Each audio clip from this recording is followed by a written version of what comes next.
উত্তাল ঢেউ আর ঝড়ের ঝাপটা, প্রকৃতির সব প্রতিকূলতাকে এক হাতে জয় করেছেন তিনি। সমাজের চেনাবৃত্ত ভেঙে বেঁচে থাকার তাগিদে বুক চিতিয়ে লড়াই করেছেন দীর্ঘ 2 যুগেরও বেশি সময়। পুরুষতান্ত্রিক পেশার দেয়াল ভেঙে তিনি হয়ে উঠেছিলেন এক অনন্য কাণ্ডারি। কিন্তু জীবনের শেষ প্রান্তে এসে এখন যেন নিয়তির কাছে বড্ড অসহায় নদীপাড়ের এই সাহসী যোদ্ধা। নদীর উত্তাল স্রোতের চেয়েও যার জীবনের গল্পটা অনেক বেশি ঢেউ খেলানো, তিনি শরীয়তপুরের গোসাইরহাটের তাসলিমা বেগম। প্রায় ২৬ বছর আগে আকস্মিক স্বামী হারিয়ে যখন 4 সন্তান নিয়ে অথৈ সাগরে পড়েছিলেন, তখন কোনো সান্ত্বনা নয়, বেছে নিয়েছিলেন বেঁচে থাকার কঠিনতম পথ। স্বামীর রেখে যাওয়া খেয়া নৌকার বৈঠা তুলে নিয়েছিলেন নিজের হাতে। মেঘনার শাখা নদীতে দিনরাত এক করে যাত্রী আর কৃষিপণ্য পারাপার করেই কেটে গেছে জীবনের ২৬টি বসন্ত। কোদালপুর ইউনিয়নের হাজিপাড়া গ্রামের এই নারীর বয়স এখন ৭৮ বছর। নিজের মাথা গোঁজার ঠাঁইটুকুও নেই, অন্যের জমিতে ভাঙা ঘরেই কাটে রাত। কিন্তু এই নৌকা চালিয়েই 3 মেয়ে ও 1 ছেলেকে মানুষ করেছেন, দিয়েছেন বিয়েও। তবে জীবনের শেষ বেলায় এসে আরেকটি বড় ধাক্কা সইতে হয় এই বৃদ্ধাকে। 5 বছর আগে এক নৌ দুর্ঘটনায় একমাত্র ছেলে পা হারালে চিকিৎসার খরচ জোগাতে গিয়ে নিঃস্ব হয়ে পড়েন তিনি। 6টা বাজে আহে, 10টা বাজে যায়।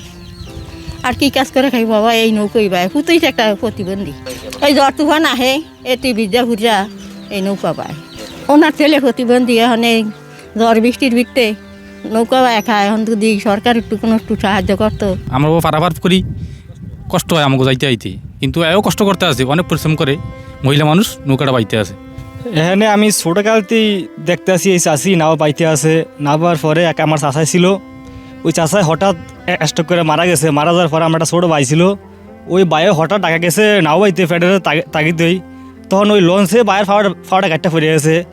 পরে পড়তে আবার এই নাওটি বাইতে আছে, কিন্তু এখন নাওটার যে অবস্থা, মানে নাওটা ইমার্জেন্সি ঠিক করো না, ডেলি 2বার বোরে নাওটা, কিন্তু নাওটা এখন ঠিক করতে হবে। কিন্তু এখন সবাই আশ্বাস দেবে ভাই আমরা এটা দিব, কিন্তু কিছুই পায় না।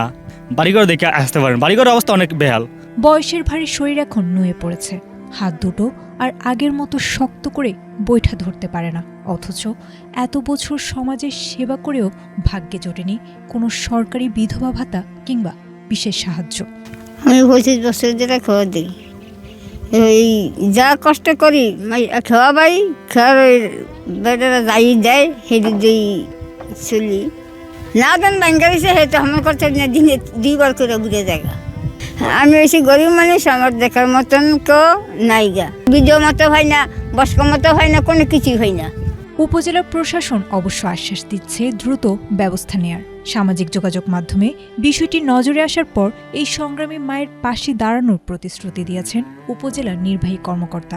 তাসলিমা বেগমের বিষয়টি যেহেতু আমি আপনার কাছ থেকে জানতে পারলাম, এই বিষয়ে আমি তদন্ত সাপেক্ষে যদি উনার ভাবতার প্রাপ্যতা থাকে তাহলে অবশ্যই তাকে আমরা সেই প্রসেসে আনার জন্য চেষ্টা করব, এবং আমরা এটা তদন্ত সাপেক্ষে তাকে কিভাবে সহায়তা করা যায়, মানবিক সহায়তা, সে বিষয়ে আমরা পদক্ষেপ নেব ইনশাল্লাহ। এক জীবনের ক্লান্তি আর শেষ বয়সে একটু নিরাপদ আশ্রয়ের আকুতি। এলাকাবাসীর প্রত্যাশা, এই অপরাজেয় মায়ের জীবনযুদ্ধের শেষ অধ্যায়টা যেন অন্তত একটু স্বস্তির আর সম্মানের হয়। Desk report, ATN Bangla.